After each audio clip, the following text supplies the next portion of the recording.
Greetings from the Long Island Sound podcast. Welcome to the show. Please rate, review, and comment on the show. And call our listener line and leave a message for our guests. Dial 631-800-3579. All right, enjoy the show. Thanks for joining us for the Long Island Sound podcast. Each week we explore new music and dive deeper with the artists and their stories behind the music. Please subscribe and rate and review us wherever you stream this podcast. Here's your host, Steve Yusko. Today we travel to the Hamptons, East Hampton that is, to meet a fantastic trio of artists with diverse backgrounds in music. We'll unpack 4 of their songs which cross various genres and discover artists of various disciplines outside of their music. They call themselves Out East. There's so much to learn and enjoy in this episode. Stick with us. Check out their song, Just Dissatisfied, featuring Starlight Tyler on vocals.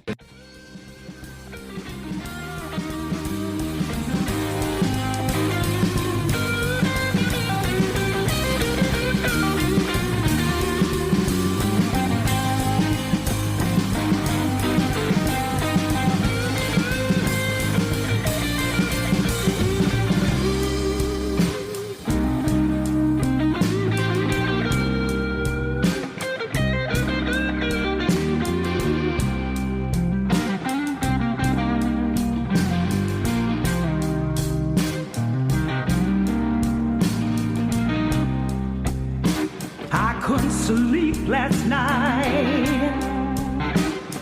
turning from side to side.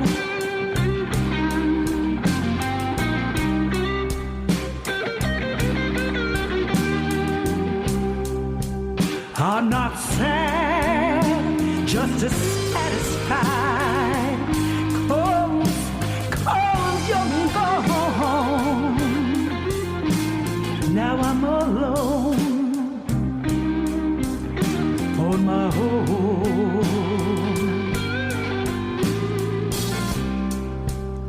Why did you go and leave the blues in my head?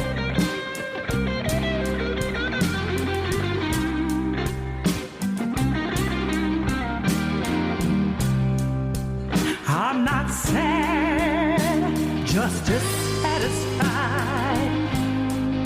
'Cause you're long gone.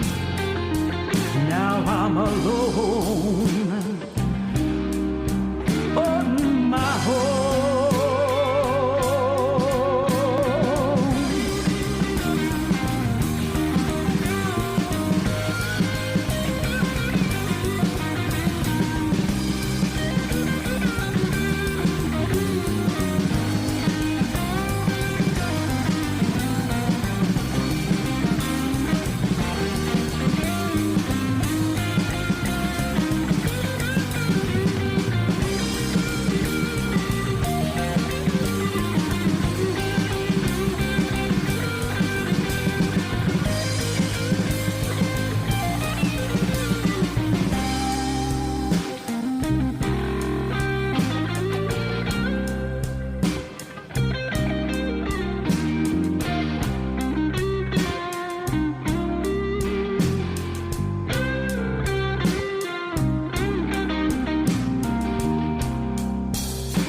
Why did you go and leave the blues in my head?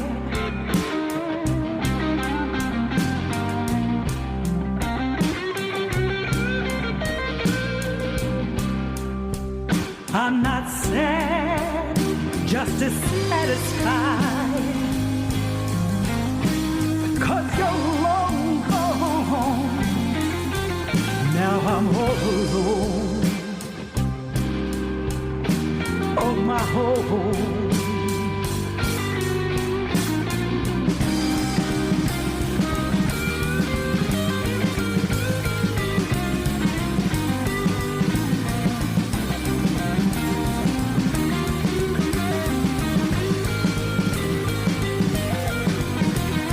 Why did you go away? And why did you leave me this way? Oh, why you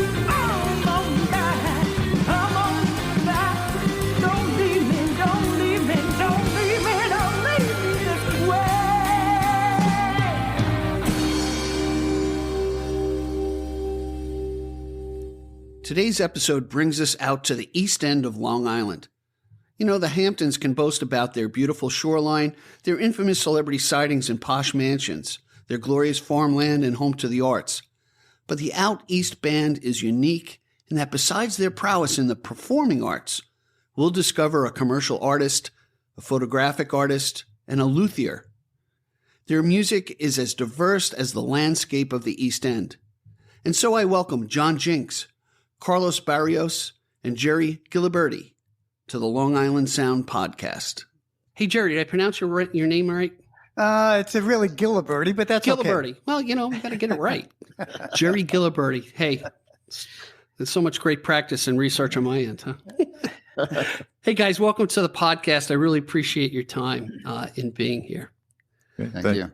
So we got all three guys here. So let's see how good they get along and who fights for the microphone. Well, there's a fourth person who's not here that we added recently. This is John speaking. Okay. And her name is Starlight Tyler. Oh, and, okay. Female vocalist that we've added this year. And she's starting to work. We're starting to write songs with her, and a nice addition. So she's featured in the song that the audience heard prior to your introduction, Just Dissatisfied, if I recall. That's true. All right. So now you're more than a trio. Now you got a gal in the process. That puts an interesting dynamic to things. So let's start from the beginning. How did you guys meet? I'll start with that.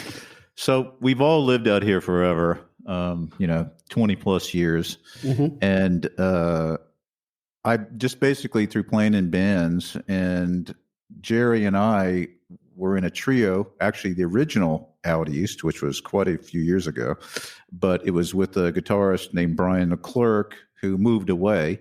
Mm-hmm. And so that's how Gerry and I kind of met to start this group. And then Carlos, we've met through, again, he used to come to our gigs. Yeah. First off, but also through his practice of making guitars, and he's in the community too. And so then I knew he was a bass player, and we just put the group together, and that's pretty much been it. Nice. How long you guys been together? About 3 years, probably. This is Carlos. Yeah. Well, actually, I met Carlos when we had taken a break from the original Out East, and John and Carlos were playing together. And I remember seeing him at an art opening. They were playing as a duo. And that was the first time I had seen Carlos, playing with John. Although I did know Carlos because we used to have a Thursday night jam session that Carlos was at. So I kind of knew him then. But I didn't know him as, working with John. So that was all kind of new. Cool. I always ask, I kind of run into this question. I'll ask each of you to kind of respond to this individually is, at what age did music find you, and when did you really come to the conclusion of, hey, I can really do this? Why don't we start with you, John? Oh, okay. Well, I certainly teenage years, picked up a guitar, the whole thing of wanting to meet girls and, as most teenage boys do. Right. But I was into certainly the scene, and got into fusion music, actually. And I was playing in bands through high school into college, and got into, all different kinds of music, even though it started with that fusion stuff, but went into more of a alt rock thing. And when I lived in New York City, was playing in a lot of bands, and was mainly playing bass. And this has been the first band that I was playing guitar in as a lead instrument, and singing and writing. So, and that's the other thing is probably about 85% of the material I've written for this band. Okay. The rest is covers, but we're pretty much an original band. So nice. Yeah, I always make this distinction with artists who actually apply the trade of taking the muse and developing it, as opposed to the rest of us who've written 1,000 pieces of songs in our heads that go out into the ether. So I have a big admiration for singer-songwriters who actually go through their craft and woodshed it. Well, not only their instruments, but also the songwriting practices. I find very unique. We'll get in that to a little bit later. How about you, Carlos? Well, I moved from Guatemala. That's where I'm from originally. Great. Back in '85, and I lived in LA for about 5 years, and then when I moved to East Hampton back in 1990. I started traveling with a cousin of mine that plays piano. So I started seeing him, rehearsing and going to gigs with him, just listening to the music. I noticed the bass player in the background over there, doing his thing. And that's definitely what called my attention about, pretty much all the groups there you see is only one bass player. Right. You can have 2 guitars, 2 drummers, 2 piano players. There's only one bass player back there. So that's what really called my attention. And I started playing around 93. Oh, okay. Yeah. And that's when I started doing the craft of repairing instruments. Nice. That's when I started doing pretty much, I actually started repairing instruments before I started learning to play the bass. Oh, wow. Wow. That's great. I got to tell you, I'm sorry, I interrupted. Go ahead. I got to tell you my Guatemala story. So, wow. So That's just a snippet. It's actually my daughter Faith's story. And when she's 27 now, but when she was 16, she went and did a service trip to Guatemala. Oh, wow. And it was very eye-opening to her in a fantastic way to shape her life. Oh, wow. And leaving the United States and getting outside of our bubble of affluence to a degree and going to another country, she was she was predisposed to thinking they would be very sad, poor people. And she was delighted to find out how joyous the people of Guatemala are and how colorful their outfits were. And it just, I'm smiling now because it brought such joy to my daughter. So I'm glad that was a good way of, enjoying the country because it's such a beautiful country for sure. Absolutely. And I have a couple of friends that I went to seminary with that were from Guatemala as well. And they're fine gentlemen, just really great guys. Great. Hey, Gerry, we're not ignoring you. We're jumping to you. So I hope you remember the question. Yeah.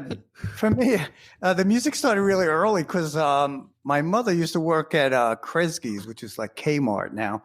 And the way it was set up was they would have like cosmetics and a counter for that and then records. And so the young people that were at the record counter, they would always give my mother records to bring home. And then I get to listen to all these records. And eventually I decided my uncle was playing the sax. He was like a professional musician. I wanted to play the drums. So my uncle got me someone who had a set of Japanese type drums at that time. And I got the set. I started practicing and I got into a little band, with friends on the block. And by 11 or 12, we had a band and we started playing around any place, any party, anything that we could do. Mm-hmm. And it just kept going on. And eventually that band stayed together when we started playing out in Hampton Bays. And we rented a house and did all the summer stuff and started playing out here. And then that kind of broke up and I went back to Nassau County. I started working for agencies, doing the tuxedo thing every weekend, playing that kind of stuff. Yeah. And then eventually I moved to East Hampton full time and I got into rock bands out here and started playing. I was doing, like cover rock bands with originals and things like that. And eventually I got involved with John and we started playing together. So that's pretty much how it worked out for me. You know what you bring back to me. I think we're probably in similar age, and I won't ask your ages unless you want to give it up. But when you talk about getting the records, your mom getting the records handed to you. We used to have this place called. I grew up in Levittown, Island Trees. I grew up in Bethpage. All right, so we were neighbors. I grew up down the block from Pergaments on the. I lived in Bethpage, but was in Island Trees School District. So, and we'd go to the record shop when we weren't getting our bowl cut haircuts. in Pergaments, and I think it was like 50 cents a 45 or something like that. But, couldn't afford much. So whatever you got, you played to death, It was just great. It was just kind of cool seeing, what was on the chart, of the top hits. And it was a cool way to learn music and get influenced by it. Yeah. I was in the same place. I went to Pergament and Jolly Rogers and, all of that, And, we used to actually make our own records. I know in Jolly Rogers, in Nunley's Happy Land, they used to have like a place where you could record records. It cost like $3. It was a lot of money. And you'd have to get your 2 or 3 guys together and you record stupid songs, Wow. So you could do all that. You remember at Nunley's Happy Land, that was like part of Jolly Rogers. Yeah.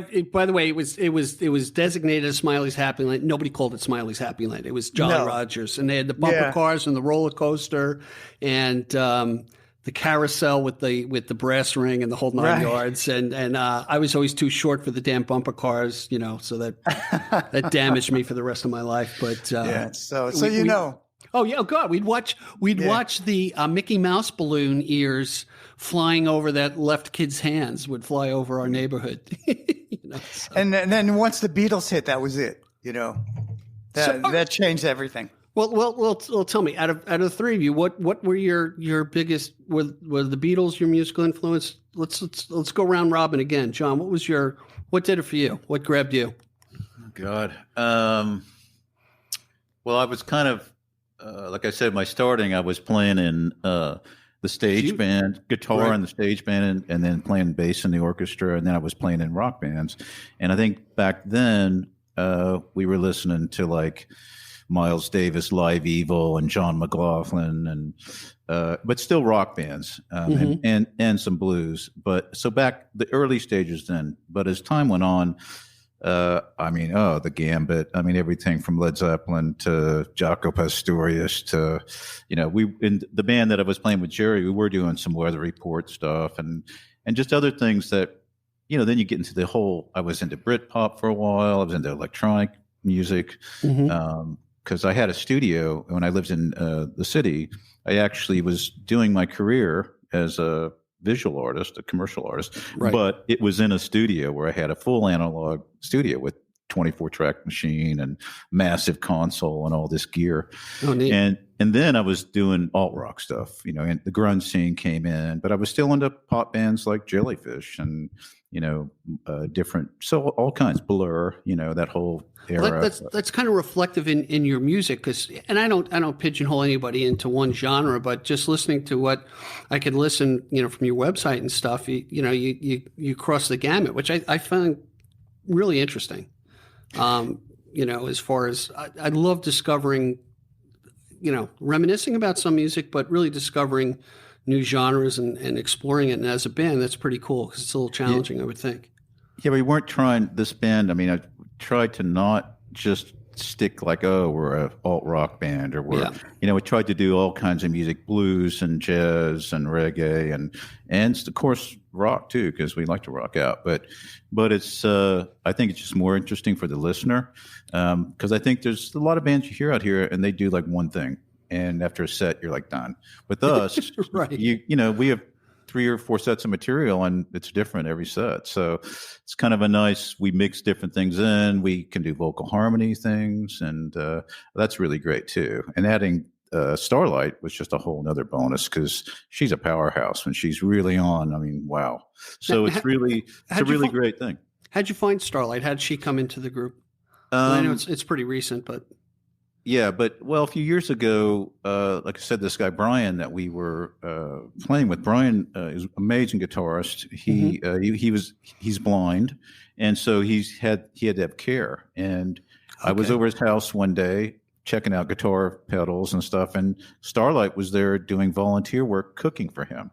Wow. So she heard us talking, and she heard me playing guitar, and so she popped her head into the room and said, "Oh, who are you?" And then she introduced herself. She's a singer, and then pretty much the rest is history. It kind of one thing led to another. Oh, that's great. Great. So it's chance meeting. Wow, Carlos, what was your influence? What would you say? What kind of hit you musically? Right before I even started playing music. I was listening to a lot of Latin music, like the Cuban music, like Tito Puente and Mongo, Santa Maria, and Cachao. Influence like that, give me a lot of background on the bass. That is, the Latin music has a lot of influence, bass influence on their music. So, and when I moved to the States, I started listening to Led Zeppelin and The Doors, stuff like that, the Beatles, and Pink Floyd. Those were the groups that definitely. And then after that, I discovered Jaco Pastorius too. Oh, wow. It's definitely. Go ahead. I'm sorry. I just want to mention to the audience, like all the different people, all your different influences that we're talking about, including what you guys do besides music. We'll have links to those websites and those people in the chapter marks. So if you want to explore more about the people, or you don't know about a certain person that we're talking about, you'll see a web link to that person, whether it's a wiki link or some of their music, so you can get an idea of who we're talking about. And also the background for you guys. Happy to expose your other arts out there. So I appreciate it. Wonderful, wonderful. And Gerry, how about you? For me, there's a few of them. In this band, I mostly do background harmony. So for me, early Beach Boys and then the Beatles. But then I was really into Hendrix and a lot of the 60s and early 70s soul music, like Sam and Dave. That's where that type of drumming, I really like that. Also, Mitch Mitchell, that type of thing. And so those were my main influences for the type of music. It relates to some of the music we do here, but those are really my influences. Nice. Why don't we do this? Let's take a break, guys. And when we get back, I want to talk about where you play around, and then we'll jump into another one of your songs. I think it's time for the audience to hear some more of your work. So hang with us, everybody. We'll be right back with Out East. At the Long Island Sound, we're much more than a podcast. We're building a community. Please go to gigdestiny.com, check out all our social media links, subscribe wherever you listen to the podcast, please comment, call the listener line, tell us what you think, what questions we should ask, who we should have on the show. And most of all, we thank you for your generous support. And remember, support the artists who are guests on the show. Now back to the podcast. Hey everybody, we're back with Out East, and we've got a trio of guys here with extremely diverse backgrounds, both musically and artistically. But I got to ask you guys, what's the neighborhood that you play in? You're out in East Hampton, I guess all three of you. Do you stick to the East End, or do you go out from there? We stay pretty much out on the East End. It's just the travel thing. During the summer, everyone knows the traffic is a snarling mess. So it sucks. Well, and if, say you got a gig, you got to play 3 sets, and then it's an hour and a half each way if you go too far west. So we, even if we play like in Montauk, Amagansett, Southampton, Hampton Bays. I mean, we would like to do some winery stuff, but it's, again, North Fork. We might branch out to the North Fork a little more. There's a couple good places to play there. So in this next coming season, we'll see where that takes us. But everything else is, there's a few venues out here. Montauk has a few places. The Talk House is always fun. And so, and we're actually playing there soon. So it's kind of nice. A nice, it's good. It's for right now, we've been getting some good gigs and it's been fun. Great. Yeah, the travel thing can be kind of arduous for sure. I know I live in Babylon. Going out east, you got to plan it to get out there, and it's never a Friday afternoon. I'll tell you that. You're out there on Thursday if you're smart. Yeah. But I tell you, it's for people who don't know, the East End is absolutely gorgeous. It's otherworldly from western Suffolk County and Nassau County, which is more densely populated, densely residential, and I equate the Hamptons and the North Fork to New England, really more New England than New York, for that matter. So, Hey, I'm kind of babbling here. I apologize. Let's talk about the song Flower Power. If you can give me some background on that, John, and then we'll take a listen to that. Okay. I wrote that song a long time ago, actually, when I lived in New York City, and I was kind of writing a piece that was like Eleanor Rigby-esque, and I wrote it with guitar and strings, and then vocals. That was it. So it was a very stripped down, like Eleanor Rigby has those strings, and how it's kind of like that kind of thing. And but when this band was put together, we started just playing it like a rock tune and didn't do the full like production that's on the website. So I thought, well, let's bring that back. Let's, I'll write some string parts. We'll do some fun stuff. I started playing this double neck guitar that I had converted to an electric sitar. So that's on there. But now I actually play the song with a real electric sitar, not a converted guitar, even though that guitar is really cool. It's a Dan Electro. But so it kind of just went that way. And we started figuring out a way and using some samples.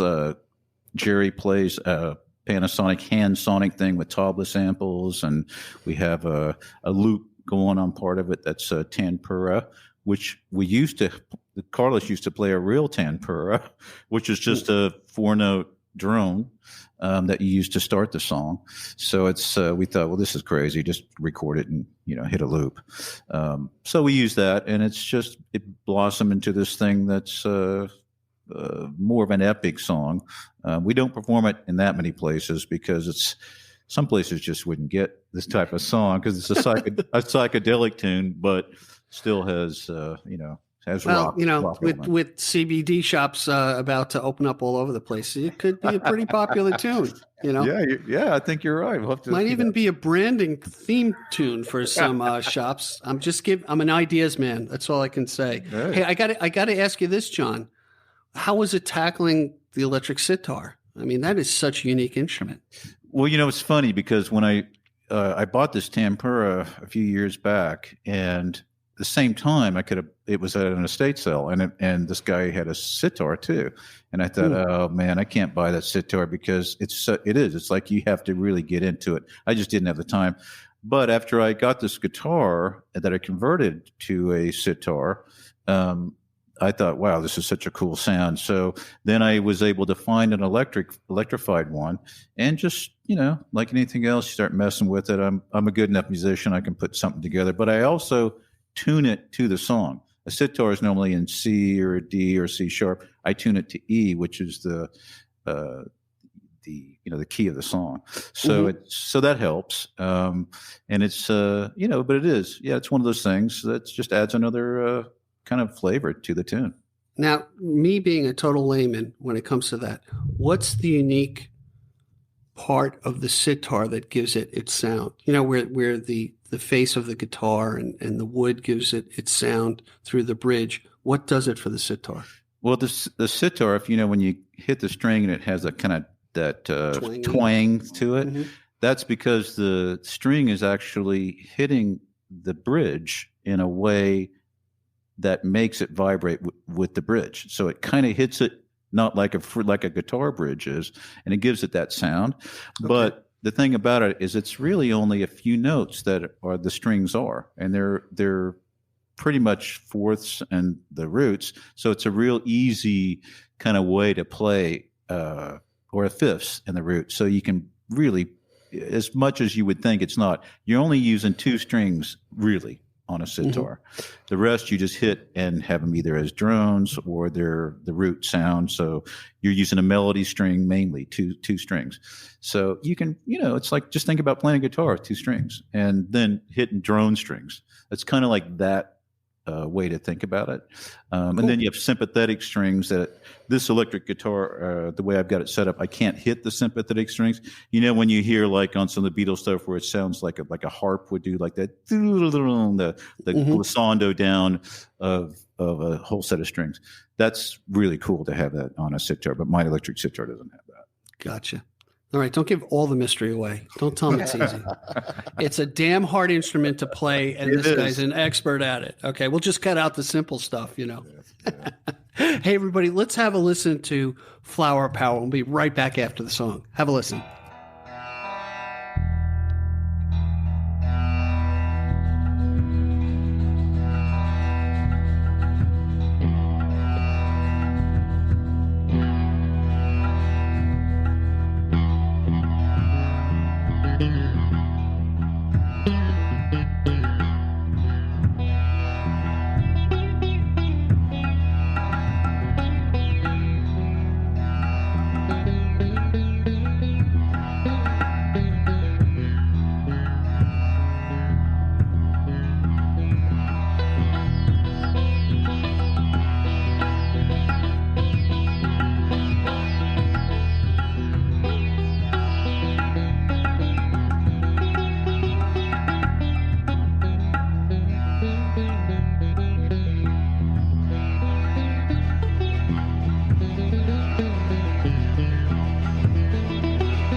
If you thought all members were alike, let me fly this by you.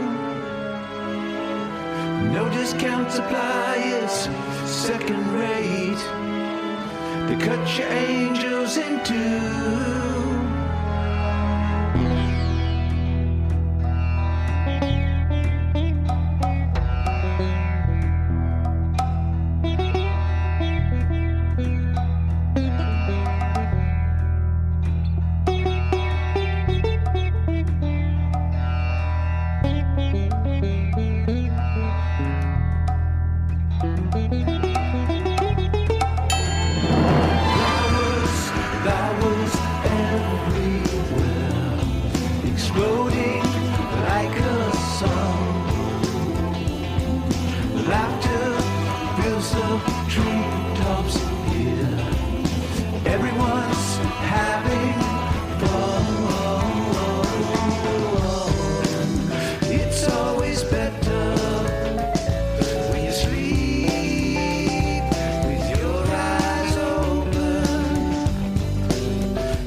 Everybody, we're back. What a great tune, Flower Power. It's just the sitar. That's the coolest thing. And you guys kind of shine in that song. I really like listening to it. Hey, you know what? There's this mystique. So I'm a guy from Levittown, and celebrity sightings out east. You've got to run into celebrities every day out there when you're walking on the street, I would think. As you do, yeah. Going down to the deli to get a pack of smokes, and so we were talking. Reason why I'm joking about this, I was talking off in the break. I was talking to John. So John, why don't you tell us your story about Paul? Okay, so there was this is years ago when he was still married, and there was a friend of mine that was a cook at a restaurant out here, and he's a drummer too, so I knew him through music. And he'd like hip us. Paul McCartney used to come to this place, so he'd hip us when he was going to show up, and so a small little group of us would like go, and like we're all waiting for Paul. So was he a vegetarian then? I don't know. This was because he is today. Yeah, this wasn't a vegetarian restaurant. This was more like a pubby kind of place. Anyway, so we went, and we're waiting there, and he came with his wife, and they were at the bar, and he came over and said hello, and we were like, hey, love your work kind of thing. Like, what do you say to this guy? So, but he was very friendly. He wasn't because there was hardly anybody in the place too, but it was really great. It wasn't pretentious or anything weird, and it was here I am telling it on a podcast. So that's neat. That's just how about any other guys, or are you just with the common folk? Well, one other thing, I used to play in a band in the city with all these Broadway stars. And the guy that was the guitarist in the band, his name's Michael Cerverus, major Broadway guy. At the time, he was doing Tommy. He was Tommy in Tommy on Broadway. And through that, of course, the Pete Townsend connection. So there was at one point, I am jamming in a guy's living room with Pete Townsend in New York. Come on. No, I'm not kidding. And it was just like, people with guitars hanging out, smoking weed, drinking beers. It was crazy. But we also did a performance right after them at the China Club. And it was so loud. I was playing bass. I turned Entwistle's amp down half of what he had. And it was still freaking loud. My God. It was crazy. That was Thunderfingers, they used to call him, I think, right? Yeah, it's true. Thunderfingers. Well, I've never met anybody out here. I think I've seen some, but I did get to meet Pete Best. Oh. If anybody knows who that is. And I was on a tour, a Beatle tour that in England and in Liverpool, and we got to go to see the Casbah, where his mother had this underground club, and Pete Best was there, and he greeted everybody. And then during that time, they had a big festival, and he actually played with his band. There were all these tribute Beatle bands, really cool ones, It was a really big festival that they were having in Liverpool. And so, Pete Best, he's a little obscure, but got to meet him and some of the colleagues, and saw some of his early drum sets that he had and things like that. So as for a drummer, it was a lot of fun.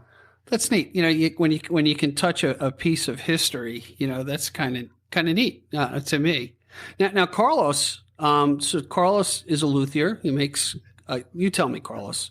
I know. In your bio, there's one particular guy that jumped out at me. Yeah. So what, if you can talk about it? Tell me. I can. I just met G's a couple of years ago. Did he pay his bill? That's what I want.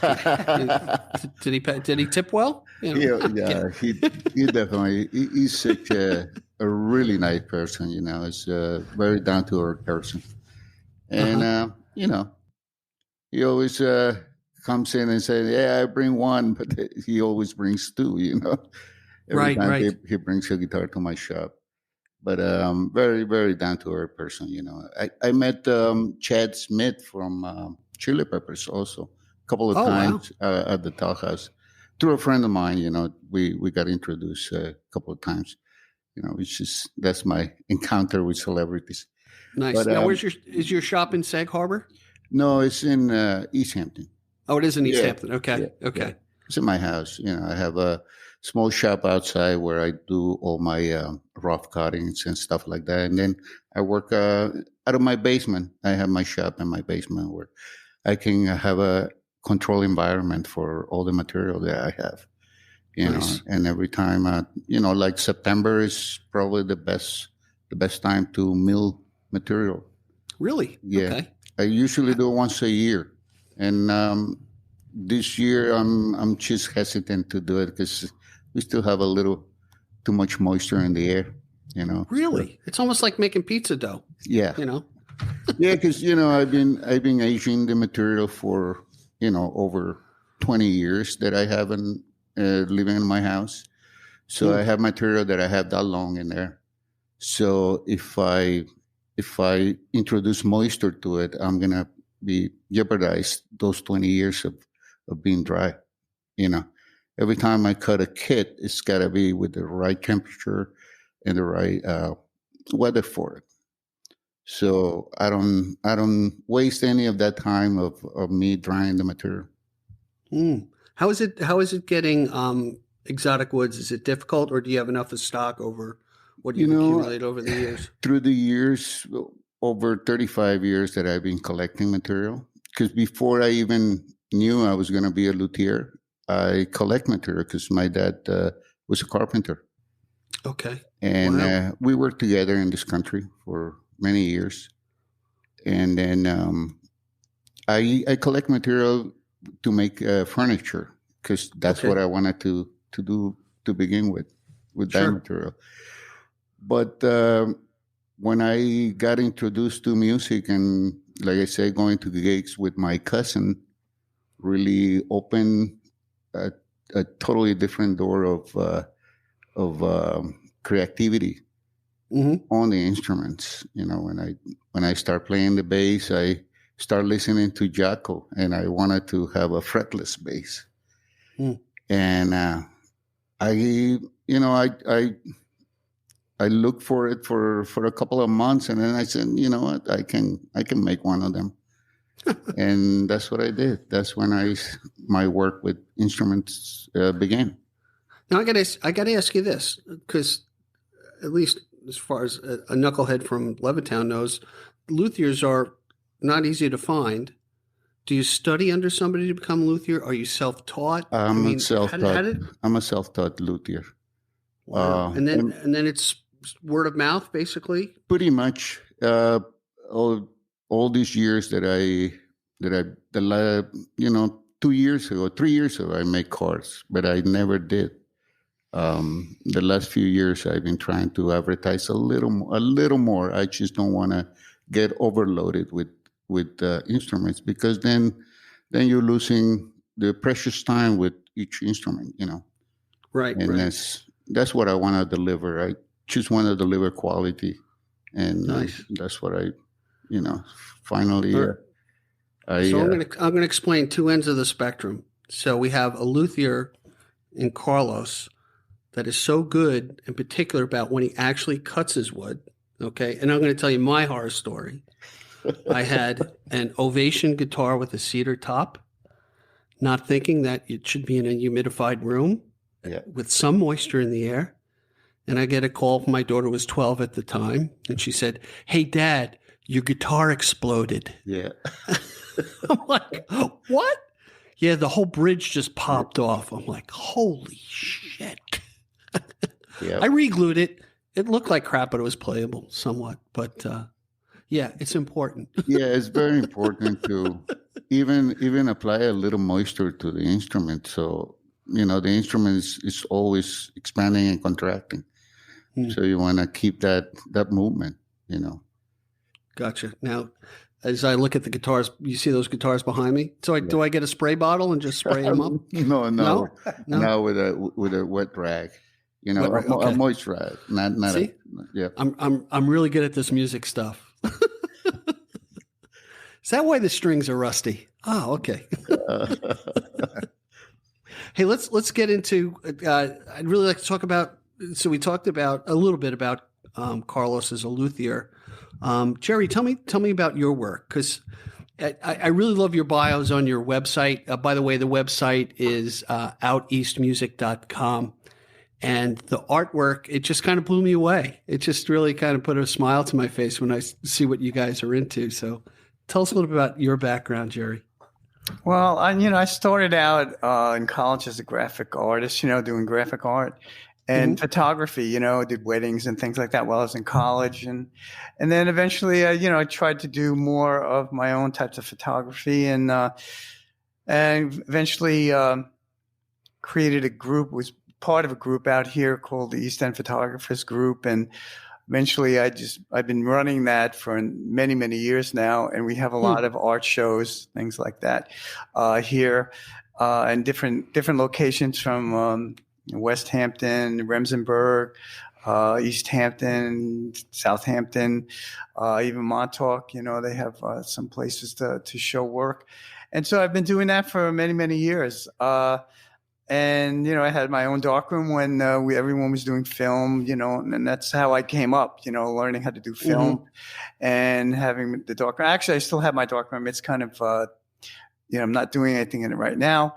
But recently I started shooting some film again. So I have some film that I want to develop, but been saying that for like a year and a half or more, but everything's digital. And now it's recorded, and now I'll put pressure on you to get it done. Because everyone's hearing about it. There's no pressure like that. Well, a lot of young people now are becoming discovering film, and so that's kind of a new thing. And but everything's digital now. So we have we just had a show recently at a place here called Ashwag Hall, and that's in East Hampton. There's an art show there every weekend of different types of art. So that's what I've been doing. I've been busy doing that. And, hopefully I'm going to take a couple of trips soon this year, finally, and, get some new images. Nice. Yeah. I was out west. I drove from Tucson, Arizona up to Utah with my daughter. And then Mount Zion National Park was that picturesque. It was great. Wow. Yeah. Great place to go. Only spent a couple of days there, camped out there, and just really, really nice. I took a couple of pictures too, digital, of course. It's interesting when you talk about the younger people getting into the film. It's just like, the vinyl coming back, where people are, even artists are releasing albums with a vinyl counterpart to it. And cassettes too. I don't think it's going to go back to 8-tracks, but definitely they're putting cassettes out as well. I know. I had an 8-track in my '69 Nova. Loved it. And I played the Doors Soft Parade nonstop because I was crazy. So, John, tell me about your stuff. Looked really cool. Love the artwork. Pretty neat. So, well, I lived in this. I'm originally from the Midwest, and I moved to New York. What? Yeah. Why? Exactly. I will never move back there. You were on the lam? What's going on? Yeah, exactly. Pretty much. It's like, get me the hell out of here. No, but I was in Wichita, Kansas. That's where I grew up. But no, I moved out to New York to follow my dream of being an illustrator, and pretty much stayed in New York and kind of did the best I could and did pretty well. And so I was working a lot after a few years at agencies, and was one of the premier illustrators in the country. Really, I had reps in Japan. I had reps on the West Coast. Wow! I worked with all the greats in New York. You name it, the agencies there, I worked there. Freelancing, of course. My whole life was freelancing, but did that for a while, but the whole time, this is the interesting thing, is I was into music, and I had the studio, and I had this one easel in the corner, and a drawing table, and that supported having this full-on recording studio. So it was interesting that my passion was always music, but the work was the work, and I'd always been drawing and painting for years. But the interesting thing looking at that work is that I was using an airbrush. So that was kind of something I discovered in college because I was painting cars. Putting the girls on the vans and stuff like that. No, not doing that. No, just repairing. I wish. No, it was just doing that. But that turned into kind of like to help me with my career. And then after that, discovered computers and cameras and started doing motion work, which is on my website for bands and different. I did a lot of work for the pharma industry. So I kind of branched out into that, and and now all that stuff is kind of slowed a bit because, of course, COVID killed everything that was freelanceable. But in a way, it's kind of we'll see where it goes from here. But it's also, it's given me more time to focus on music, which has been great. And it's refreshing to hear. And I interview a lot of musicians, and I've heard the sad stories of I had to put it down to do this or that, support the family. And the fact that you were able to, all you guys, to get into the visual arts and the crafting with Carlos and play music and keep that alive and going and bring really all the things that you've been exposed to into your music really kind of forms who you are as out east today, all those influences. And it's just refreshing to hear because I've heard the sad stories all the time. Too many to count, to be honest with you. It's true. It's very true. Hey, what song would you like the audience to hear next? How about if you put that live Wandering song so people could hear what the band sounds like live? Okay. All right. So let's listen to Wandering. It's a live version. And when we come back, let's talk about the song. Sound good? Good.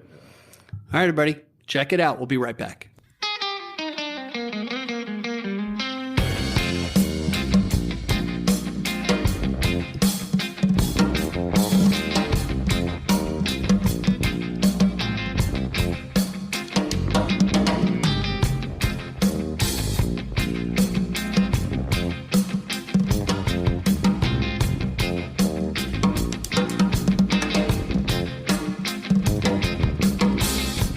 I've been wondering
red line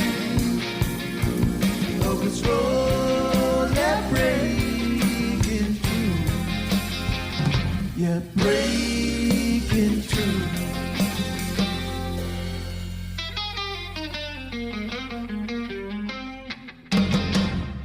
We're back, guys, from the song Wondering. Who's going to tell us about it? Oh, yeah. John can. Okay, I'll say. Let's see. What can we say about Wondering? Well, it's one of the few politically oriented songs we do. I mean, the lyrics are basically, don't get fooled by the powers that be, and that's so important. So timely. Holy crap! Yeah, today, and it's also what's nice is it has a nice message. It's about unity too. It's kind of got. There's a section of it that is kind of like, this big uplifting kind of climax in the tune. But it's great. It's kind of, I think, the only reggae tune we're doing right now. Yeah, that's the only one. But it's definitely, it's our version. I mean, this is the thing.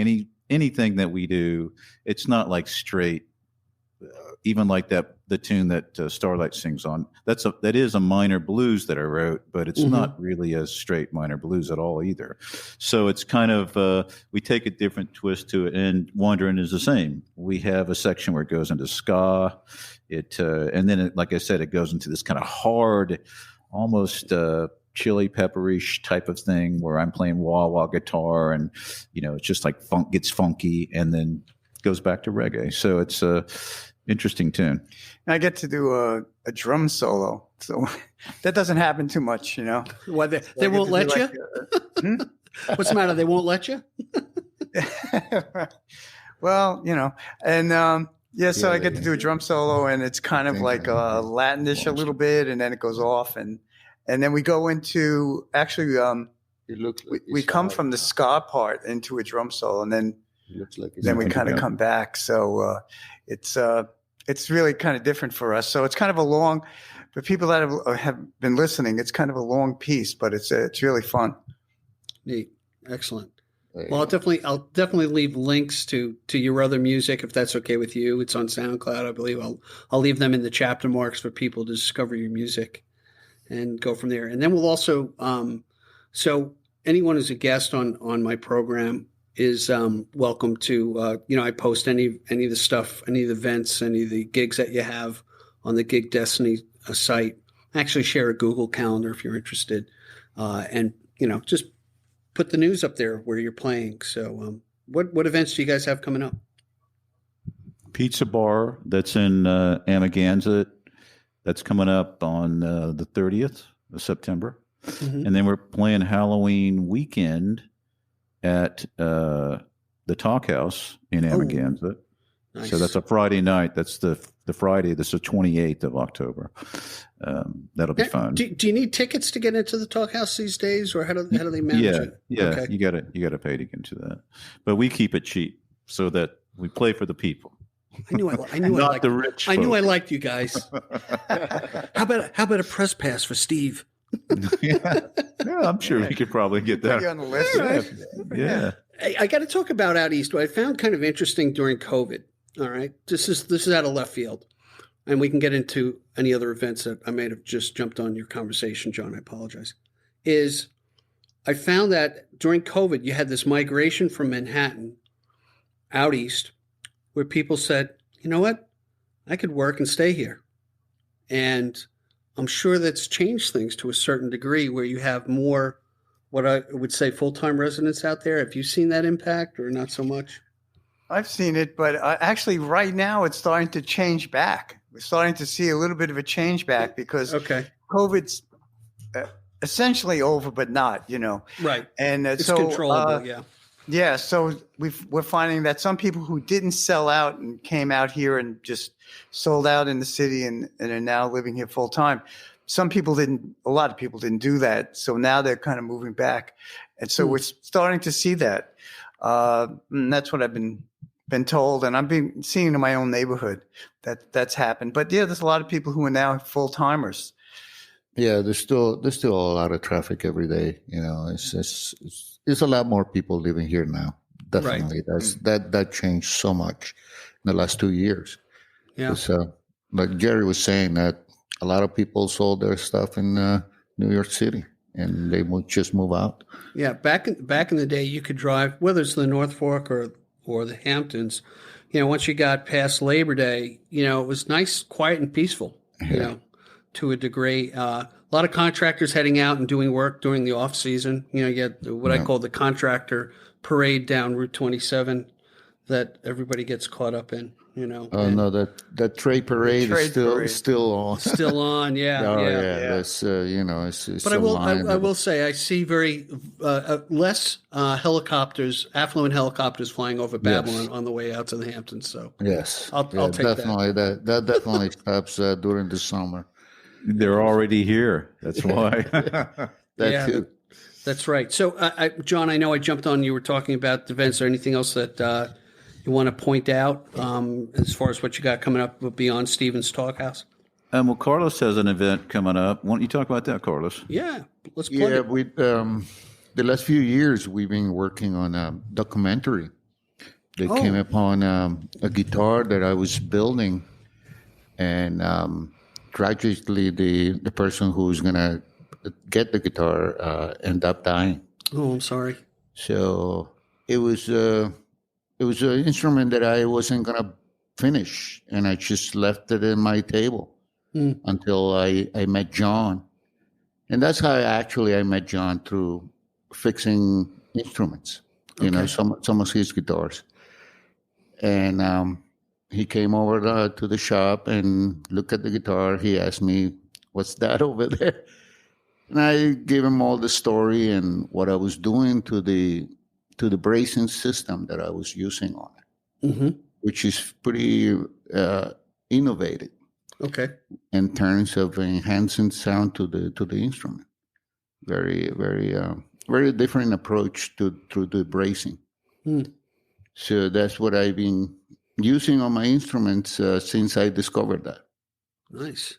And he decided, because he's a filmmaker also, he decided to do a documentary about it. That's great. That's gonna be, we're trying to finish it now, and we're gonna be showing it at the church in Sag Harbor. Okay. On at the end of October. Wonderful. So that's going to be a Knowledge Friday, they call it. That's what they trying to bring the handmade craft to Sag Harbor, and they're doing a really good job with it. It became that church. They remodeled it, and it became a art center for the community. Wow, that's great. You got to let me know when that comes out, because I'd love to definitely repost it, and I'd love to see it. I'd find a great interest in that. And you bring up a good point about, hey, the American dream was send your kids off to college, and it may have been your kid doesn't have to go to college. He can learn a trade and do very well, and support themselves and do what they love. I think the tide, at least from an idea, is starting to turn. And it's our education system that has to bring it along. Hey, I went to Catholic school. We didn't even have shop, which if you've seen any of my woodwork, you would say, yeah, he never took shop. So, no, it's just, if you like the craft, definitely you get into it for sure. Right. What's interesting, what you do to me is that you can build a piece of furniture and no one worries about how it sounds unless the drawer squeaks when it goes in, right? Exactly. But you're working with wood to get tonality and things that I don't know about out of it. And that's actually the title of the documentary. It's come on. Really? In Search of Tone, the Guitar Maker's Path. That's the title. Oh man, I love it. Oh, I wish you all the best with that. Absolutely. Oh, I appreciate it. Thank you very much. Yep. All right. Any other events? Gerry? No. Gerry, any future drum solos you have planned out in the digs at all? Or you kind of just go with it when no one's paying attention? Right. Hey, I do want to hit one more song with you guys, because I think you got great stuff. Tell me about what other song we should profile here. I guess we could do this kind of a simple rocker called Brigitte that I wrote about a lovely French girl I met on the streets of New York. And where is she today? In France. I I'm just here. blew the She's mystery. there. Oh, well. Well, it's kind of like one of those where it's a fling kind of thing, but she's still on your heart a little bit. So, how nice. Perfect inspiration for a song. Wonderful. All right, everybody, let's listen to Brigitte, and we'll be right back after the song. Thanks so much, guys. We'll be right back.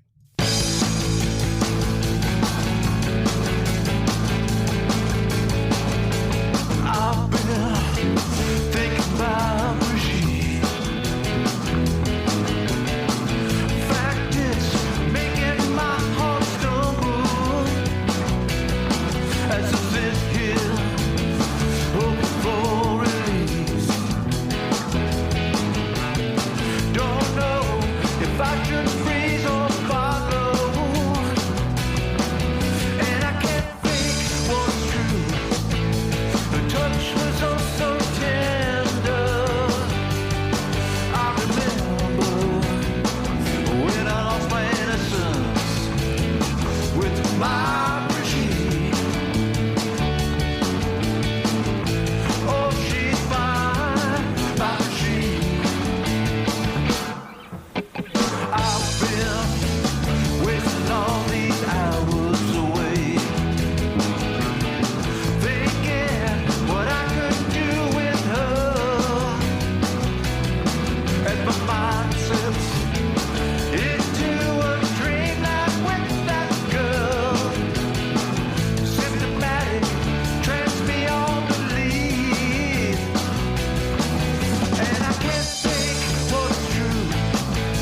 The touch was oh so tender. I remember when I lost my innocence with my Brigitte. Oh, she's fine, my Brigitte. Come over here, honey. Yeah, you call me when you walk in the room. Well, I fine French perfume. You know what I'm talking about? When that fine lingerie down that Champs-Elysees way. Don't give me that laissez-faire. Just bring it over here, my dear.